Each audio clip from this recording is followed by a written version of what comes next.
Hello, this is Paul Johnson with the Optimistic American. Dr. Bashah and I today are going to bring you an exciting program today where we're going to talk about idealism. Now, idealism gets a very bad word. A lot of people see it as being negative, but this is kind of the Platonic idealism that Plato spoke about, where idealism makes a huge difference, not only in one's life, but in the aspirational goals that we have for ourselves and our friends and our country. The key is that you're being bombarded with negative messages by political parties, by political candidates, by the news media on a nightly basis. And that's programming you. That's wiring your brain in a way in which is prohibiting you from being able to get to the best of you. We're going to talk about how it is that you tap into that subconscious and release that aspirational part of you, and how you do that through not only visualization, but through idealism. Again, this is Paul Johnson. Now, while we're doing this, we're hoping you'll press that subscribe button. It won't cost you anything. And what it does is it helps us continue our work. Again, I'm here with Dr. Bashah, Paul Johnson, the Optimistic American. We're going to talk about hope.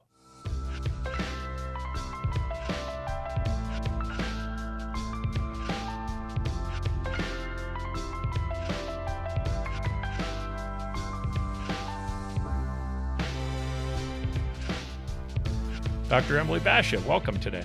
Thank you so much for having me. I'm really excited to talk about all of this today, the philosophy, also linking in all the different materials that we've added to the podcast leading up to this. I think going back and just summarizing, I think one of the most important things is the negative bias.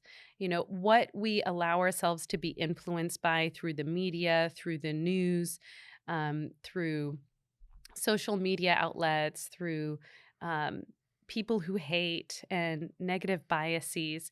That's all going to influence what's going on inside of us. And we're trying to say, you know, take accountability for yourself, but also how can you move yourself to being more idealistic and believing in something and have the courage to create the life that you want to live. We are bombarded with messages outside of ourselves and also some negative messages from within. We're saying don't become a creature of habit and be selective about what you allow yourself to be influenced by. Yeah, I know that today, as we're talking about this whole idea of idealism, it's important to focus on this concept. Most of the people that you will find that are successful financially, and I'm not talking about people who inherited their money, but people who've been able to find success financially or politically, or for that matter, even in their occupation or in their jobs or with their family. They all have to be a little bit of an idealist. They have to be able to come up with of what they believe is the greater concept that they're trying to accomplish. They have to be able to figure out how to visualize that. And by the way, visualizing it becomes a very, very important part of being able to actualize the goals that you have. Yes, and remember that our brains are hardwired to pick up and focus on those negative messages. So you have to consciously focus on this visualization and this life that you want to live and create, and what you're allowing yourself to be influenced by. You know, no doubt the human mind is designed to be programmed. It's just designed to. I remember with my sons when they were growing up and they were little boys, I hated this song by Vanilla Ice, Ice Ice Fever, right? And I would Ice Baby. Ice Baby, excuse me.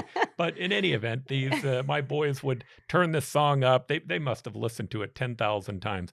But you know, in the very beginning, I hated it. I found myself after 2 weeks of listening to it over and over again, literally walking around during the day at work going, Ice, Ice Baby, right? Singing the song. We're designed to be programmed. And the environment that you put around you begins to have an incredible effect on how it is that we're being programmed. The average programming that is happening for people today in the United States is a very negative one. If you're watching the nightly news, it's a very negative message. If you're listening to our politicians, it's very negative. If you're listening to the messaging being put out by the political parties, it's very negative. And here's the thing, it's not the truth. It's not the truth of who we are nor where we are. It's so far out of perspective that it distorts the existing reality. you have to come up with aspirational ways to be able to look at these issues if you're going to find success and to know that you're being programmed. And part of that is about what are you doing to find external programming that can affect you, but what are you doing internally to program yourself as well? So you've talked about idealism. Can you define idealism for us? That there's really no self-made entrepreneurs that are not idealists, I would imagine. Yeah, I mean, I think you can't do that without digging into the philosophers. And clearly, one of the philosophers that changed my life, one of the readings that changed my life, was written by Plato called The Republic, and I love the allegory of the cave. I think it's called The Divided Line. But what Plato was doing when he was writing that, and then I'm going to go a little bit deep onto this, but I really think it helps make the point about how idealism is actually real, how what we think is usually more real than what we see in real life. Now, what Plato was doing, remember, Socrates had gone up on trial, and he'd gone up on trial basically for philosophy, for promoting philosophy. And they had a group of people that judged him, and by a very slim majority, they found him to be guilty. Yeah, the people, or I think that the judges believe that he was corrupting the minds of the youth. That's right. And Mhm. so, but when they got down to sentencing him, Mhm. he made the speech, and he said, "Okay, you want me to tell you what my sentence should be? You should give me a lifetime pension. You should pay me the rest of the rest of Mhm. my life for the great things that I've done for you and your people." Now, that ticked them off, and so they sentenced him to death. And many more people voted to sentence him to death than people who actually said that he was guilty. Now, that Plato was one of his students. If you look at the lineage, it went Socrates.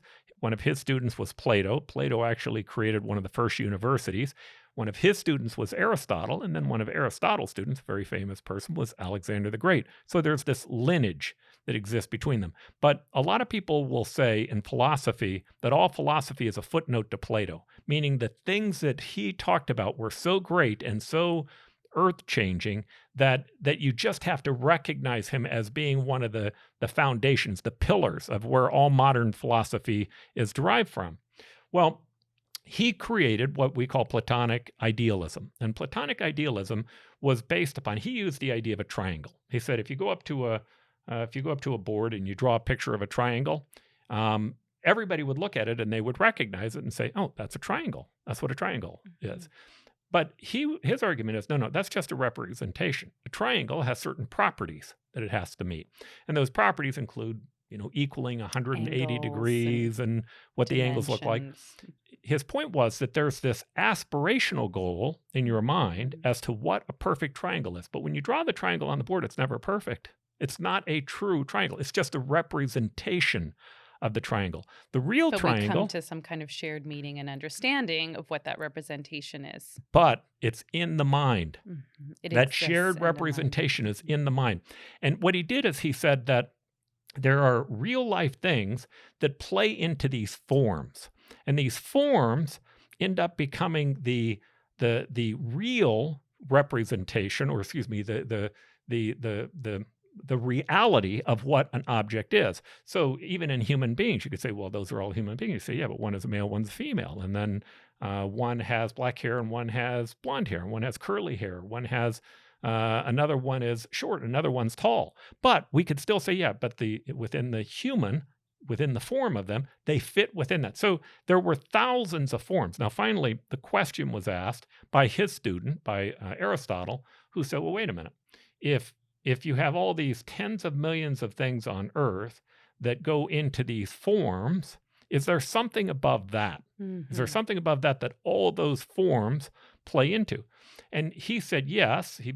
Like Plato, he wasn't going to leave it without an answer, but he said that's called logos. Now, logos has been misunderstood quite often, but the whole concept of logos was that it's all rational thought. It's the rationality Knowledge. behind the universe that all of these forms play into. And it is a greater thinking. Now, we use logos in when we think about psychology, the Yeah. LOGY, when we think about biology, oftentimes we think about that as the Or study of, or logotherapy logotherapy, the that Viktor study Frankl of created. science or the study of the mind. The But really, it's meaning. more than that.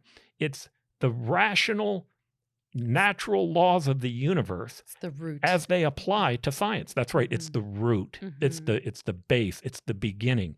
And his view was that reality was more real than what you actually see in front of you. And that's the Okay, so I allegory have of a the cave. question here because this can be quite confusing because I know we had talked about postmodernism before, Mhm. and now it's you're starting to sound more like a social constructionist and a postmodernist.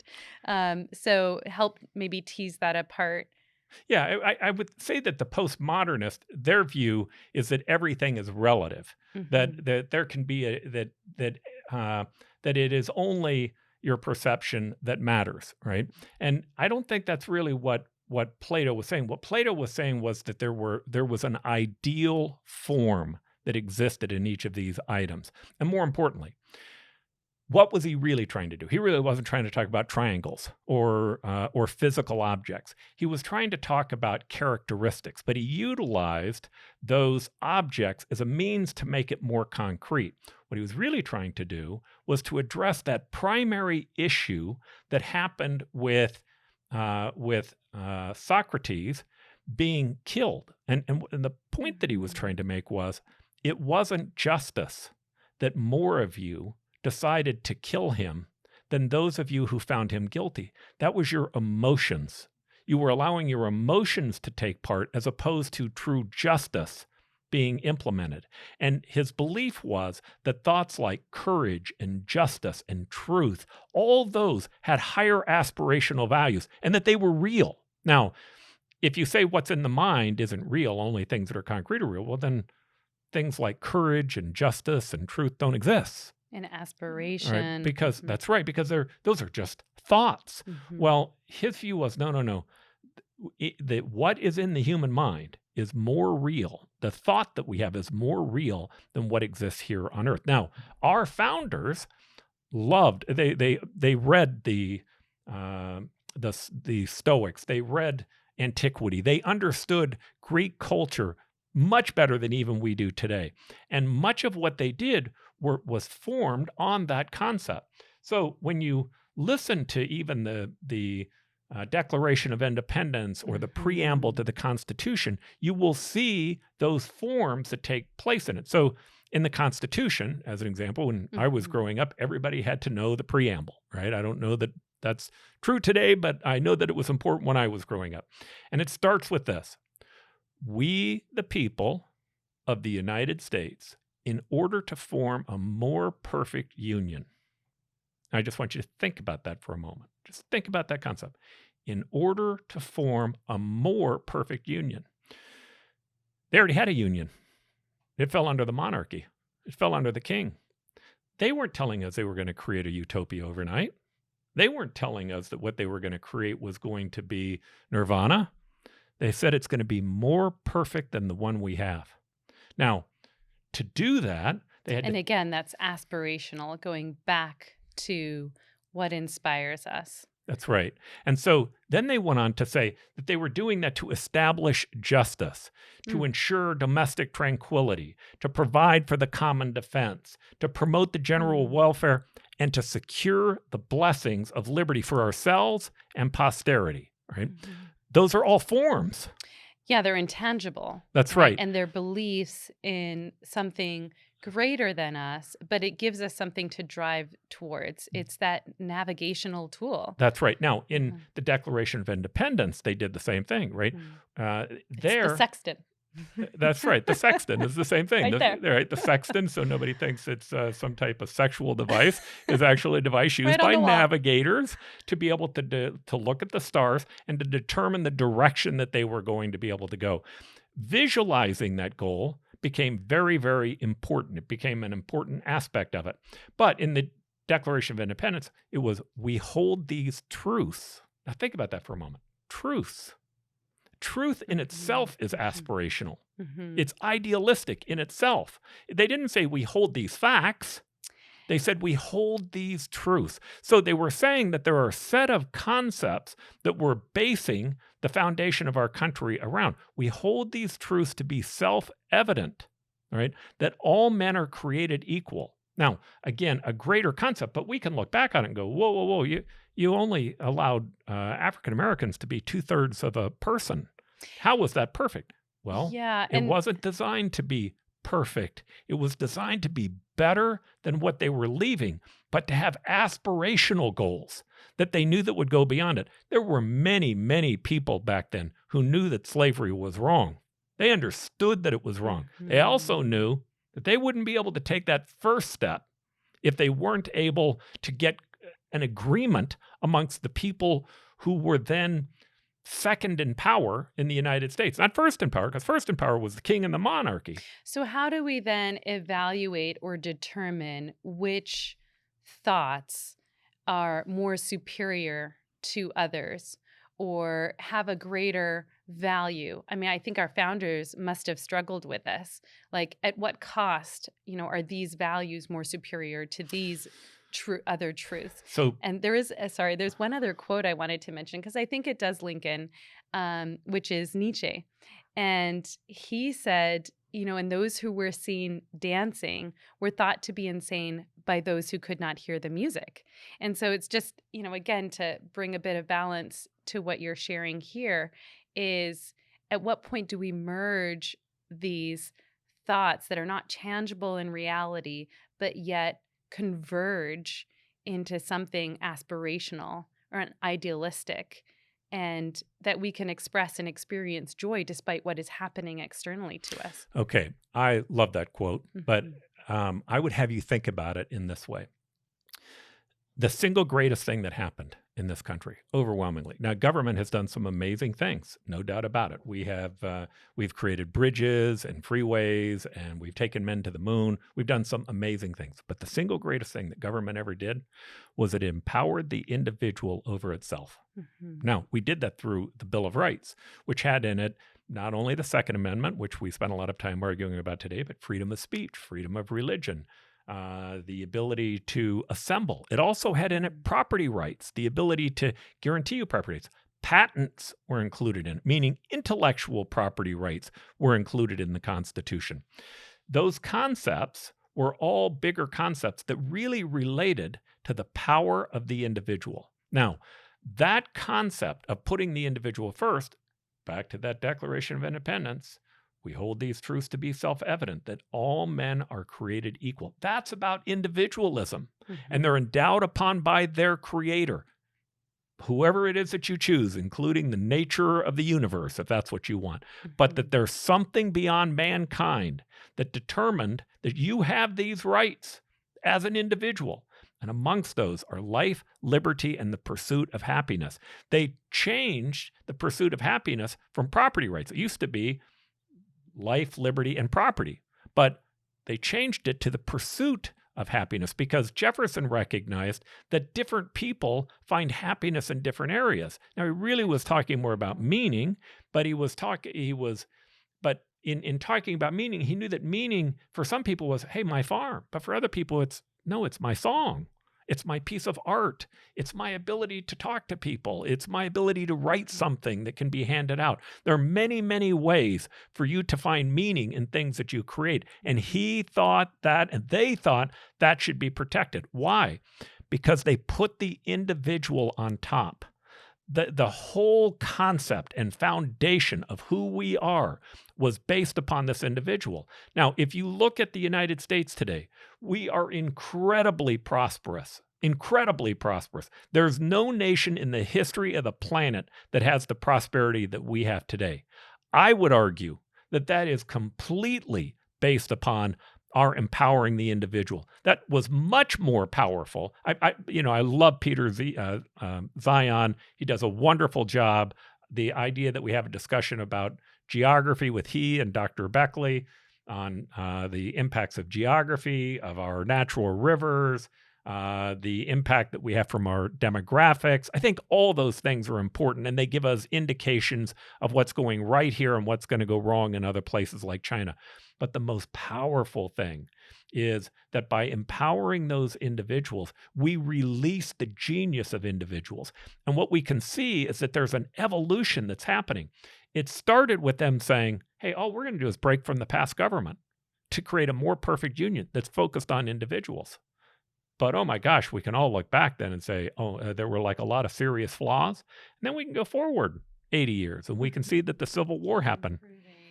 With the Civil War, we freed the slaves. That war we lost 500,000 Americans to free slaves. We can see it got a little bit better, right? But then we can look at what happened with Native Americans and we can say, oh gosh, there were some things that happened there that really weren't fair, that weren't right.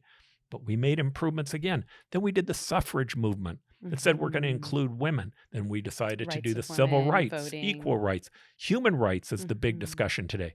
And all along the way, we included more individuals. And as we included more individuals, what happened? We had higher productivity. We became more prosperous. There were more buyers, more sellers, more creators. So that's our secret. And that's the ideal that I believe we have to keep driving towards. Now, that ideal only works with free elections, right? If you decide, hey, we can do all of that, but we can do it with a monarchy, or we can do it with a party, it is inevitable that those groups become superior to everyone else. So I want to go back and contrast Platonic idealism with dualism. So Descartes' philosophy about dualism with good and evil, if you can talk about and compare and contrast that with Platonic idealism. Well, definitely there's a little bit of a conflict and maybe a conflict in some of the shows that we've done because we've talked about the good and evil within us. The good and evil within us. That exists within us. And Solzhenitsyn's philosophy and belief that the inherent detriment to society and the people is exporting our ideology, and his belief that the good and evil rests within us. We wrestle with that within us. Okay, so Platonic idealism, it starts with this belief. The belief was that that in everything that we have, there's an aspirational, ideal goal. So I saw someone who talked about the chair. I thought it was a fascinating discussion, that originally the chair was probably just something with 4 legs on it and a seat, right? And then somebody said, boy, that'd sure be nice if we had a back on that, right? And then somebody said, oh man, my butt gets sore when I'm sitting in that chair all day long. And somebody said, hey, well, let's do a cushion, right? And so we continued to evolve chairs that could do all these dramatic things. And effectively what was evolving was the human mind was continually creating a more perfect chair, right? It didn't exist in the beginning. If they had the idea in the beginning, they might have created it. But first they created something to sit on. And then that something to sit on, they created one that had a back, but still a chair. It's just a better chair.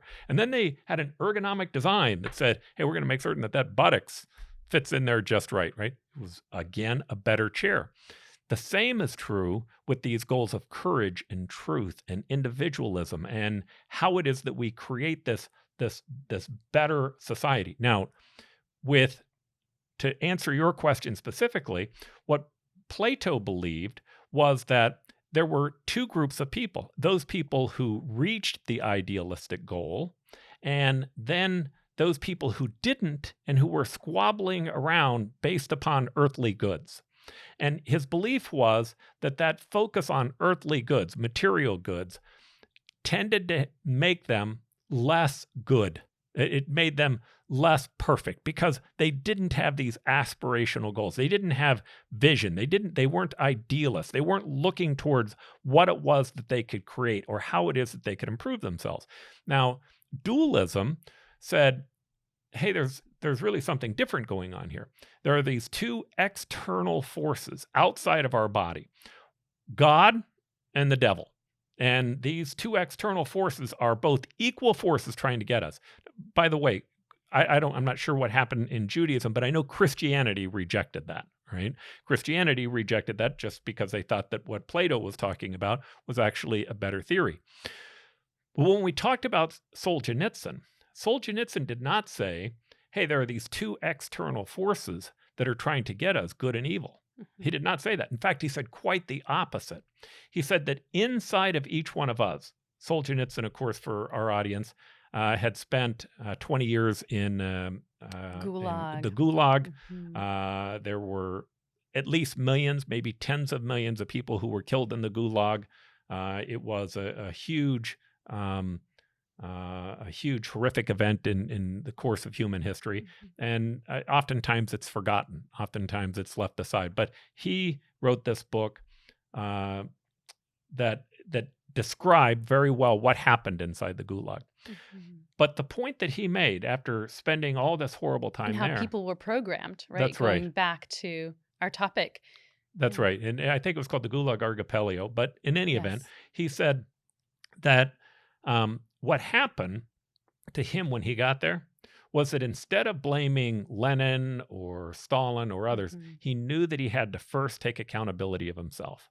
And in Mhm. taking accountability of himself, he said he had to recognize the wrongs that he had done. The Communist Party had told him that they needed to go move these poor farmers off of their land. Well, they Mhm. moved them out, moved them into Siberia, and he said that 10,000 families, 60,000 people that he moved, all died. Now, he was a corporal, arguably not the one in charge anyway, but his view was no, no, no. How to reconcile his responsibility and accountability in human rights abuses That's right. But and he looked at contributing to the how was I able to and do the that? evil. And he said, I was able to do that Mhm. because I exported the evil inside of me.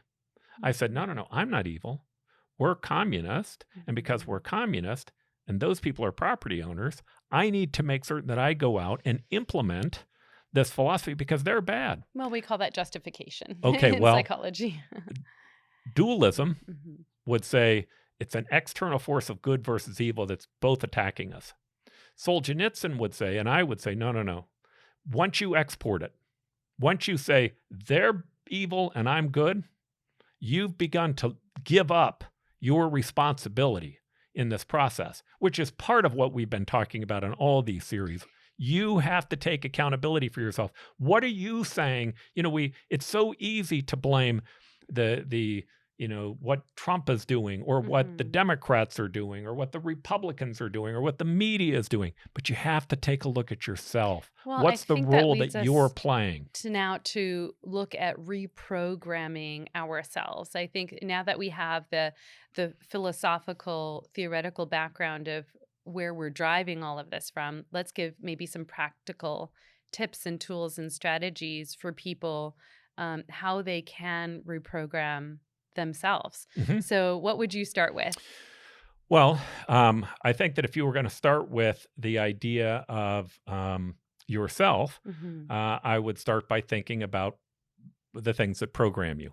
All right, how we are individuals that are designed to be programmed, Hmm. and so I go back to that music that I was listening to had a huge effect on me. All of a sudden, It walking was around, so Ice Ice funny. Baby. When you said that, I had to think back. I think my brother influenced my parents to listen to Queen. You know that song, Bismillah, no, we will not let you go. Let me go. That was definitely playing throughout the house. My parents started singing it. Yeah, It was great. I and love so Queen. and so that's the point is that you have to start by thinking about, all right, how am I being programmed by outside forces, and Yes. how do I program myself? And turn that into habit. Oh yes, I agree. First I start with this: you have to be an idealist with yourself. You have to set a goal for yourself.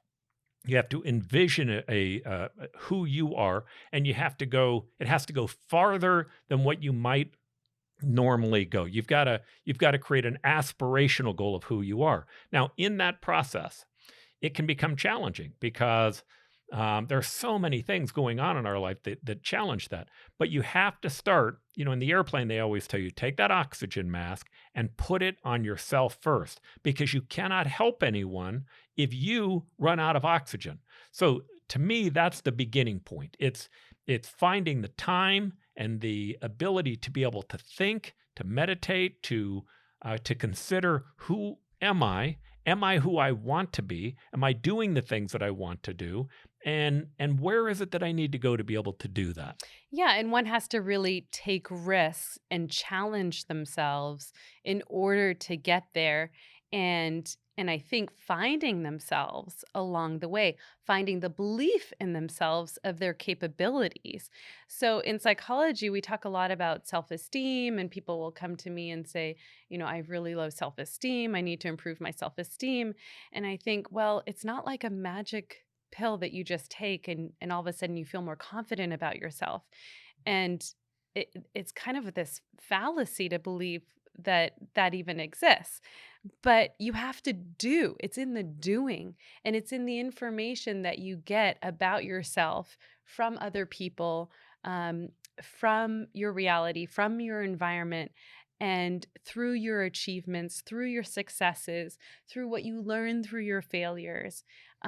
But it's in the doing. And so I tell people, if you want to improve your confidence and self-esteem, you have to set these aspirational goals for yourself and move towards them. And you'll learn along the way, and you're going to see what you're capable of, what you can tolerate. I think the don't take risk is one of the most important things. So to take risks, take risks. And people being unwilling to do so. And by the way, that's not just that exists at all levels. People being willing to be more aspirational. I had a doctor who asked me a question one day. It's a funny question. He said, I own a healthcare company, and I'm not a doctor, right?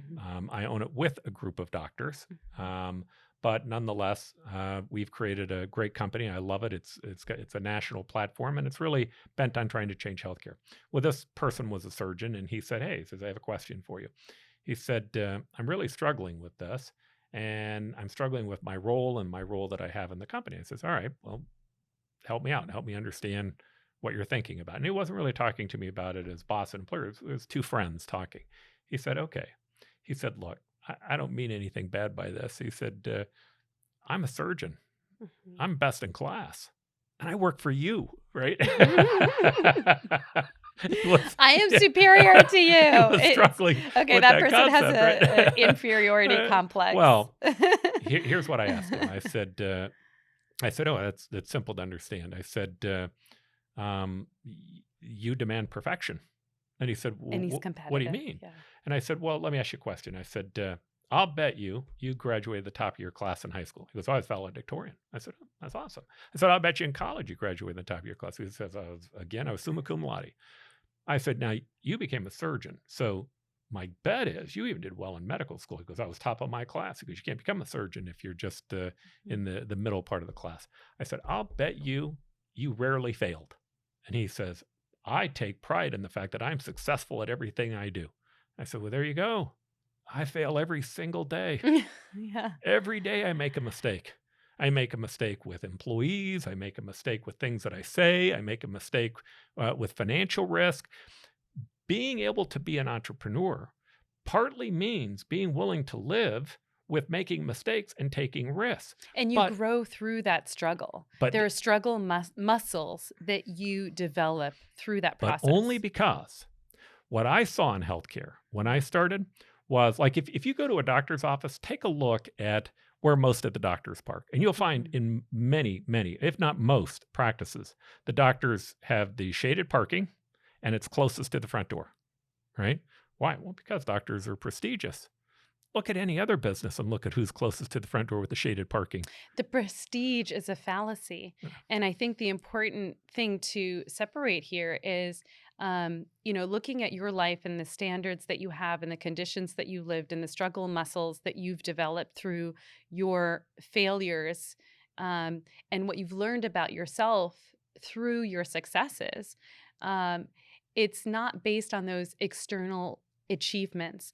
And I think it lends itself to suicide. So people who have amassed amazing things and achievements and money and status and prestige and all those things, as soon as you take those away, they feel like their life is meaningless, that they have nothing left inside. And I think that when you begin to focus on those, back to Plato, you're focused on the material things, right? Yes. And to me, the reason I'm willing to endure success is because I have an aspirational goal. The aspirational goal for my healthcare company is, number one, it needs to be focused on the customer.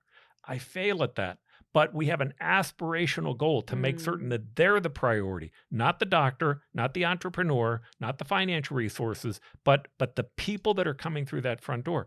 The second thing that I care about is we have a healthcare system that does very well for people who are at the top end of the economic bracket. But many, many companies literally will only have health insurance for 10 or 15 or 20% of their employees. Why? Because it costs too much money.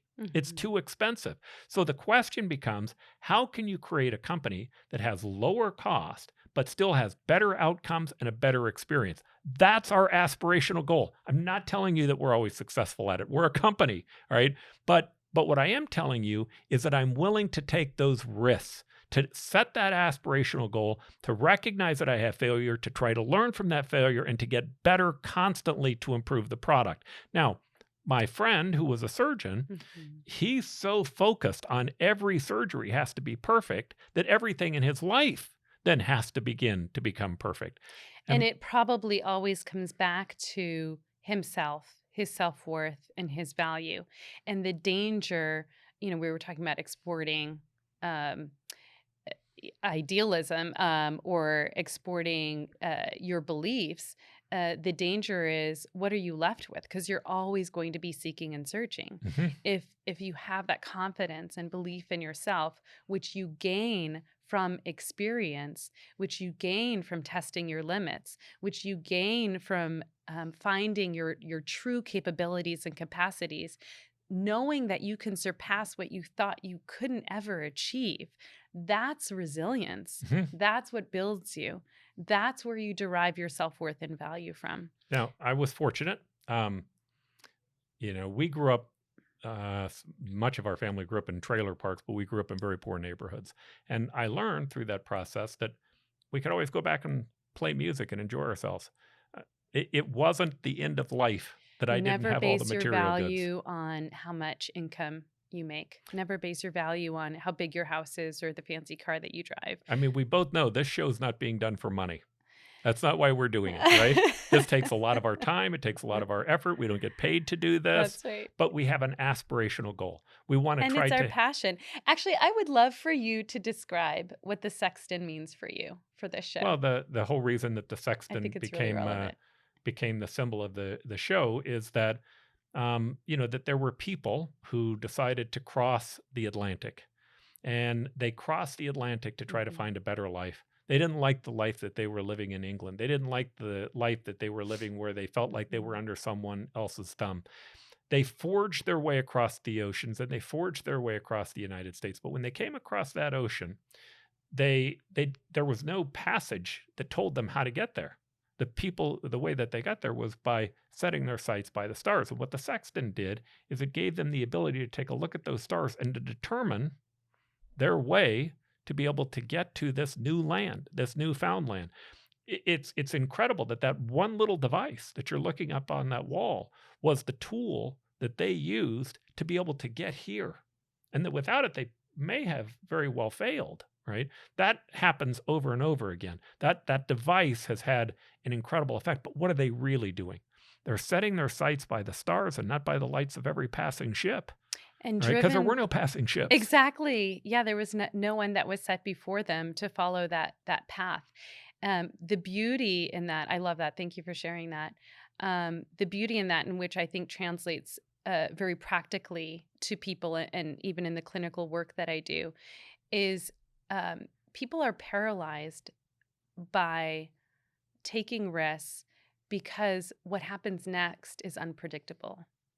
And they're so focused on what they might lose as a result of it, or the humiliation that they may have as a result of it by Mhm, sounding stupid or looking stupid or losing money or losing friends. mhm. These are so common. And most people have those fears, Mhm. and that is human. I think one of the things that we should hit on also is you're right, people have those fears, and we have to be able to address our fears and we have to take Mhm. risks. Those are important. But to accomplish both of those, one of the things that you and I have talked about is you have to stop lying to yourself. Yes, yeah, thank you for mentioning that. And I think, this was a really important point that you brought up, and I'm going to mention it again. because that lack of predictability, people do not feel secure. They do not feel like they have a sense of control. And ultimately, that's what holds them back. And people will get caught up in these lies and self-deception. They'll betray themselves.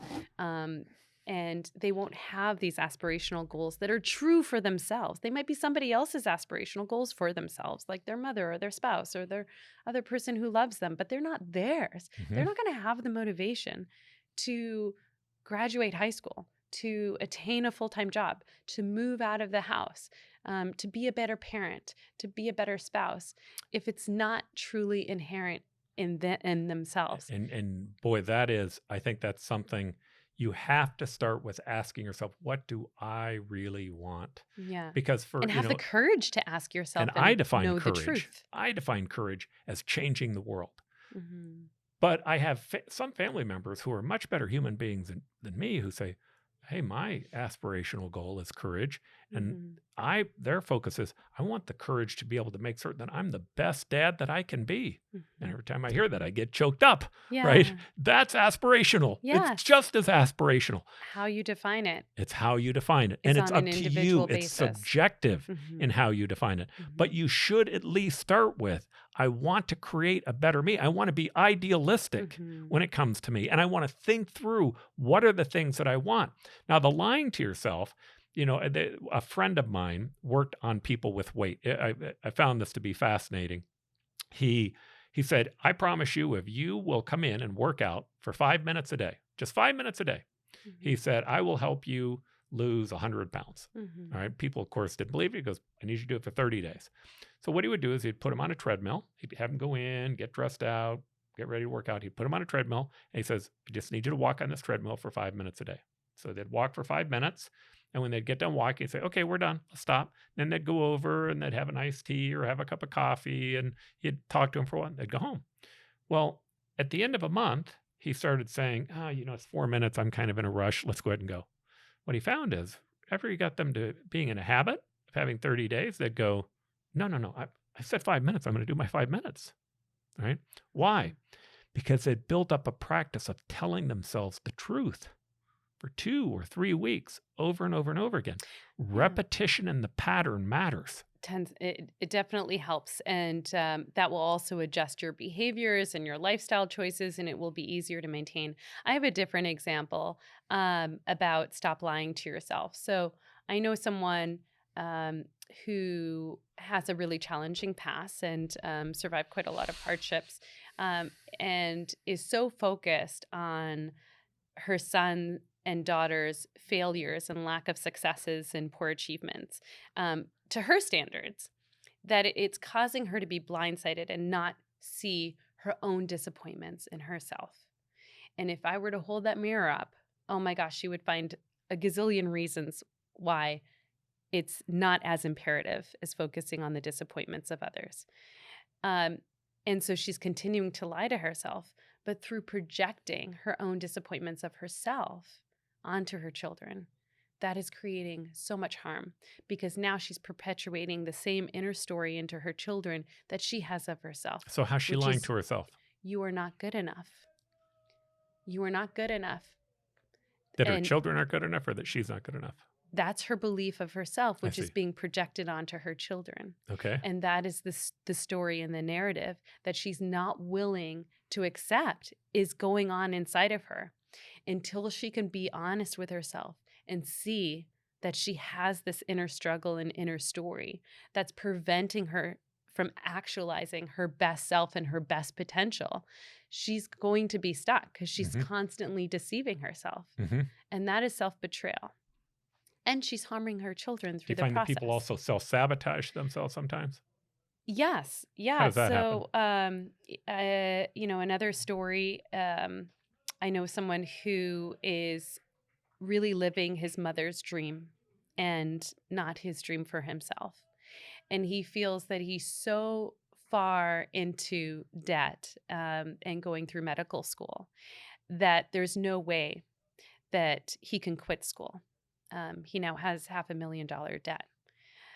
He thinks it's a worthy cause and a worthy goal, and it's something he would like to do, but it's his mother's passion ultimately. and he hasn't really found the motivation because it's not really his Mm-hmm. dream. But he's going to try, but he's not going to try fully, because let me put myself into his position. If I were to try 100% and put everything I had into succeeding and filling all the requirements for medical school and still failing, well, now that has something to say about my self-worth and value, because now it's proven that I'm not good enough. Now it's proven that I'm not worthy enough. Now it's proven that I'm incompetent and inadequate. If I hold something back and not put myself fully in, then if I still don't succeed, at least there's some self-preservation of my ego. Mm-hmm. And the risk is the other way out might be suicide, Mm-hmm. because I'll fantasize about that. Because if I can't see an escape, my mind will go to suicide as another form of escape. That if I don't see any other options that are viable to no longer endure this pain and hardship, that's where my mind will go. Mm-hmm. The risk is actually attempting. Yeah, and there, again, I'm not a psychologist. I've only dealt with this from a sociological standpoint, being mayor and working with employees and working with citizens. But I have found over and over again that people have to find meaning, and they have to find motivation. And motivation. There's a very simple formula. I've used it over and over again. It definitely works, which is you have to start by deciding, hey, is this what I want to do? That has to be the starting point. What is this? What I want to do? And you can't live a lie. All right. You can't lie to yourself, but you also can't live a lie. Right. You can't say, I am someone that I'm really not. I want to do something that I really don't want to do. You have to figure out who you are and what you want. Then you have to find motivation to do it, because even then, after you work at it for a while, it can get boring, or it can begin to become rote. You start to lose the enthusiasm. Well, here are the three things that it takes to motivate someone. Number one, you have to challenge them, right? They have to have a challenge set in front of them constantly that gives them an ability to see that they can make themselves better. Two, you have to pat them on the back when they see progress. And three, when they're done, they have to be able to recount their growth. Now, if you're doing that for yourself, if you know, hey, I need to find a way to make myself motivated, then you need to be very clear on what the challenge is so that you can give yourself credit for what you're doing while you're doing it. And then you have to be able to look back and say, here's how I grew. Now what's my next step? And that keeps people motivated. But if you lose that, you become in trouble. Now, have you ever heard of Price's Law? No. All right, I love Price's Law. Price's Law says that he did a study of companies across the United States. And he said that if you look at the amount of work that's done in each company, that 50% of the work is done by the square root of the total. Now, think about this for a moment. If you have 9 people in a company, that means out of 9 people, 3 people did half the work. But if you have 100 people in a company, that means 10 people did half the work. If you have 10,000 people in a company, that means 100 people did half of the work. Now, you could use that as an employer to say, man, I got a lot of employees that aren't doing what they're supposed to do. But to me, Price's Law was much more valuable to the individual who is in a position where maybe they're the one that's not being productive. You should always start by asking yourself this question: am I providing value here? Am I providing value back to the company, back to the customer, back to the people who are there? And if you're not, do everybody a favor. Go find a place where your skills are providing someone a value. Do yourself a favor and do everyone else a favor. So if you know that you're going to school and you hate it and you're unhappy and you're going to self-sabotage, maybe you should think about, are you providing value there? And if you're not, take a look at where could you provide value with those skills. And self-fulfillment. I think, that is going to be the biggest self-motivating factor. If you're finding inherent interest and joy, you're experiencing growth, you like the people who are in it, there's maybe people you admire that you're learning from, mentors that you can find in that. There's so many things in this life and world, and I think it's a matter of finding what are your true talents. All right, so let's go through the the negatives that someone Y- might face. Yeah, I just wanted to add, and maybe this is where you're going, some of the things that might hold somebody else back. So we talked about procrastination and Hmm. self-sabotage. So the other thing that some of my clients will say to me is, Dr. Basha, I have had so much loss in my life. And I've worked with people who have survived war, real war. Um, and they were dislocated from their homes, separated permanently from their families, had no way of knowing if people were surviving, grew up, were like living in camps and tents, and had really minimal nutrition and basic needs that were met. And so they say to me, I've known war and or loss or death or trauma, tragedy, all these things. Why should I believe in a future? Why should I believe why should I even put effort and energy into something that's worth living for, because I don't ultimately believe that exists? And so that's hard. That's hard to change a person's mindset if they don't even have that belief that something better could exist for them. Why should I apply for a job? I'm just going to get rejected anyway. Why should I go to school to get a degree so I can work for somebody else and do something that isn't going to provide me any satisfaction or value? So, how Um, do you help them find idealism? well, grief is a powerful thing, and I think acknowledging the grief and loss and being realistic and practical about what that grief is and how you can transform yourself from the grief.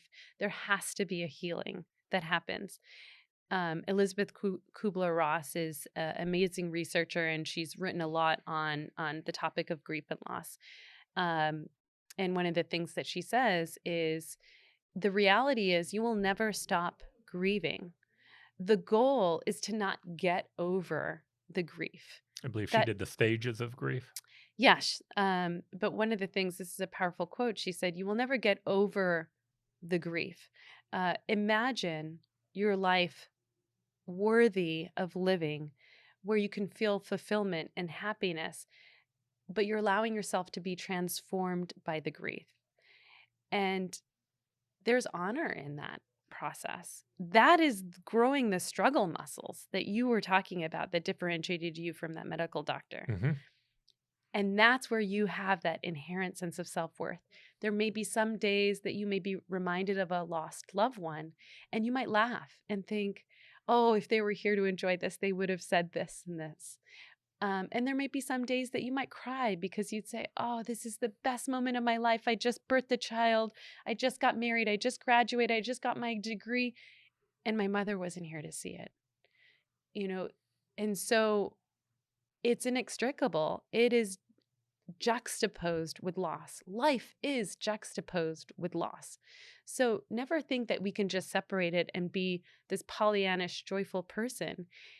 It's what gives us strength. And it's going to be consistent. It's going to follow. The grief will just be at the bottom and it'll be consistent. Doesn't mean that you can never experience joy.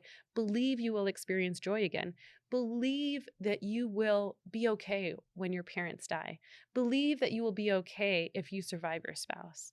Believe that you will be okay if something else traumatic or tragic happened. We won't know. We can't predict the future. Things will happen to us. Change is inevitable. 100% statistically true. Everyone we love will die one day, including us. We can spend our whole lives resisting that and being in denial of it, and yet it's true.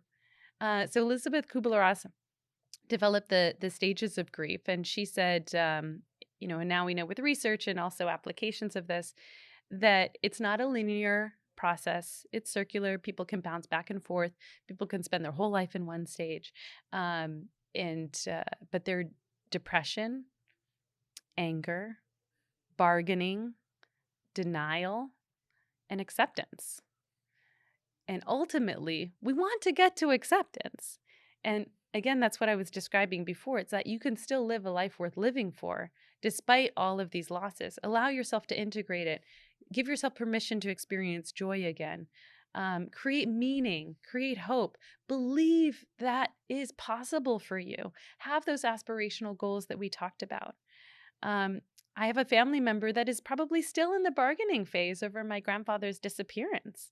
Hmm. He said to himself, during a family interview. If I only went out and prevented him from going to that coffee shop that day, then the bath party wouldn't have abducted my father, and he might still be alive today.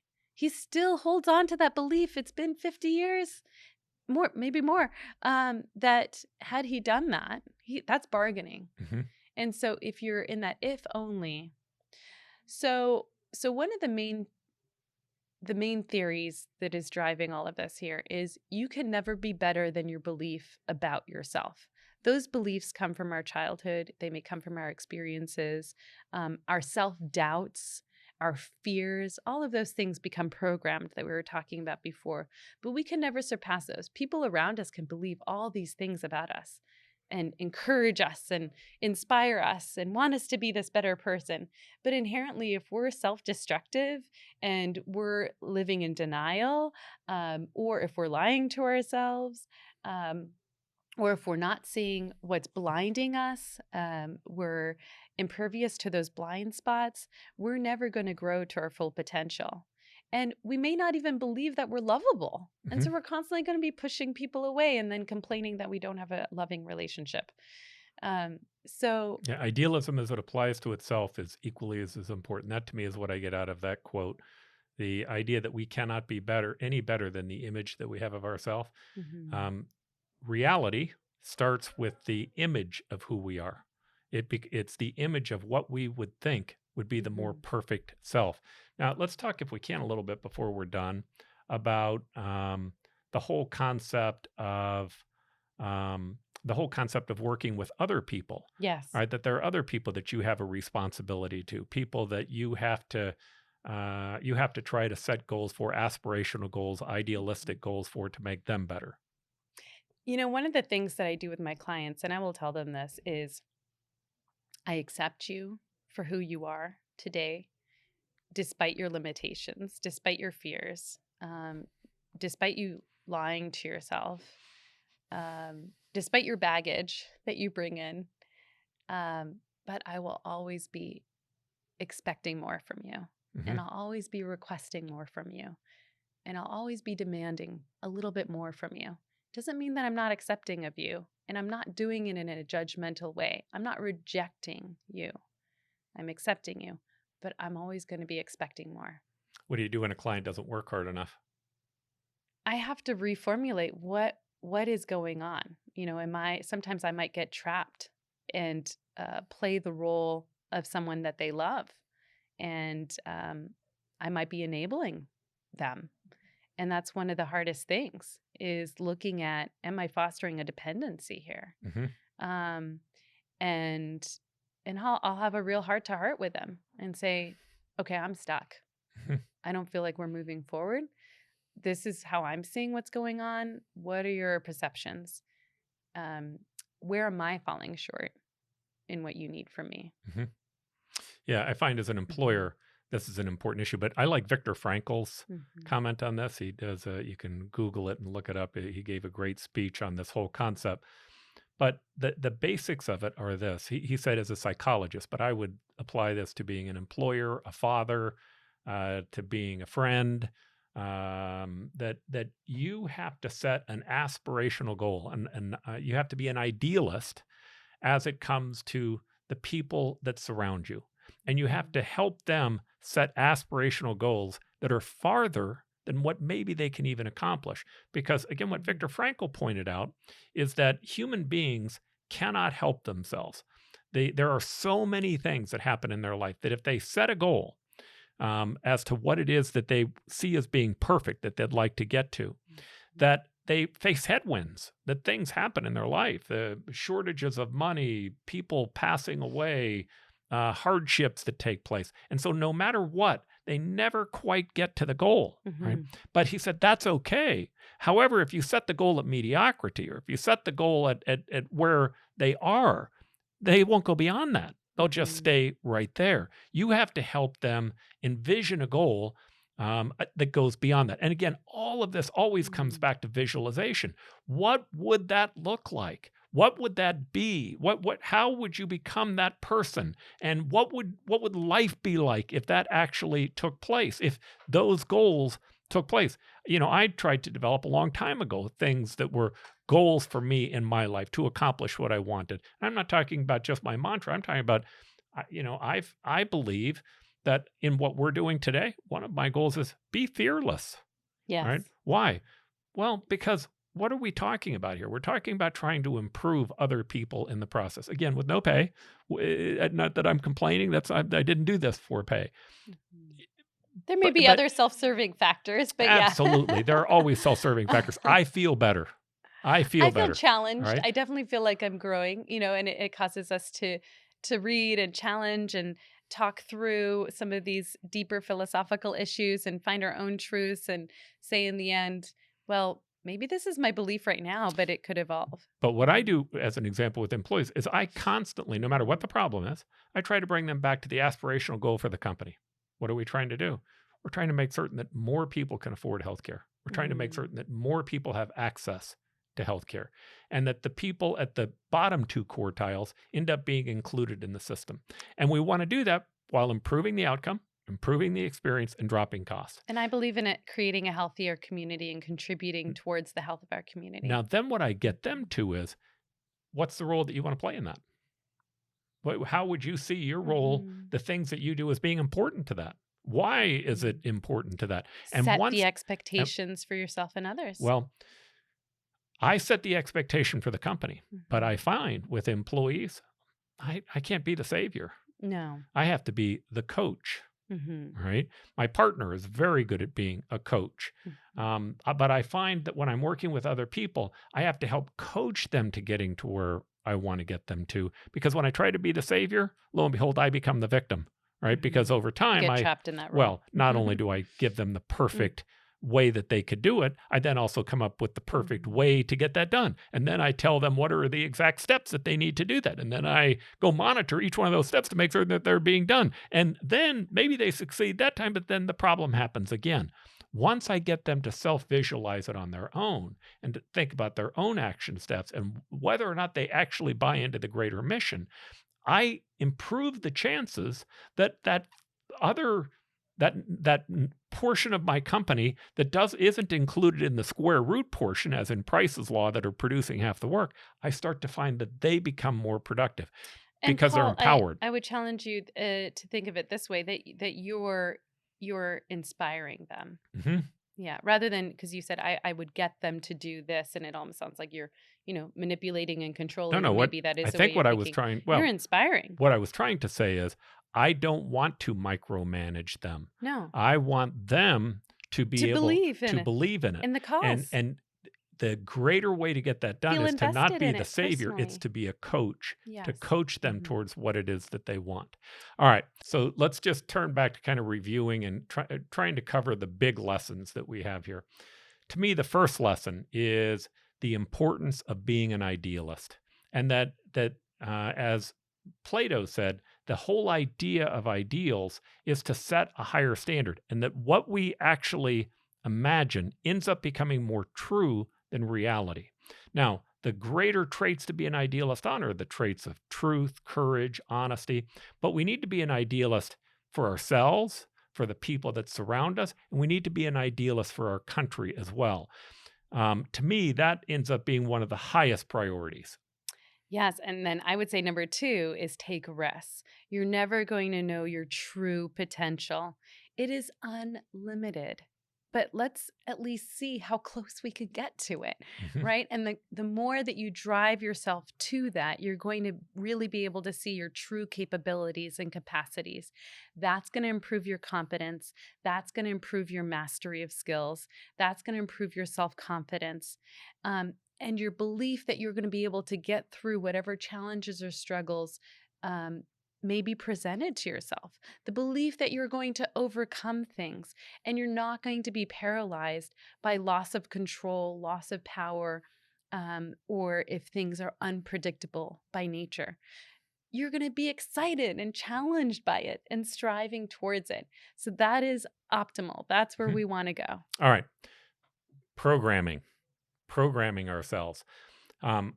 First, you have to acknowledge that we are by nature, we're programmable, that everything that happens to us in life begins to program us.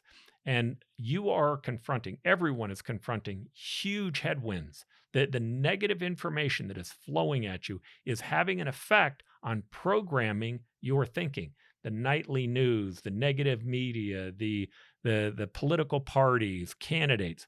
You have to take control over programming yourself and to make certain that the information that you're getting in is positive information, optimistic information, information that helps you think about how can I become a more ideal person with more ideal characteristics? What does that look like? And so by so doing so, you start to find more opportunities. Yes. The next one I would say, I'll say a quote of Gandhi: be the change that you want to see in the world.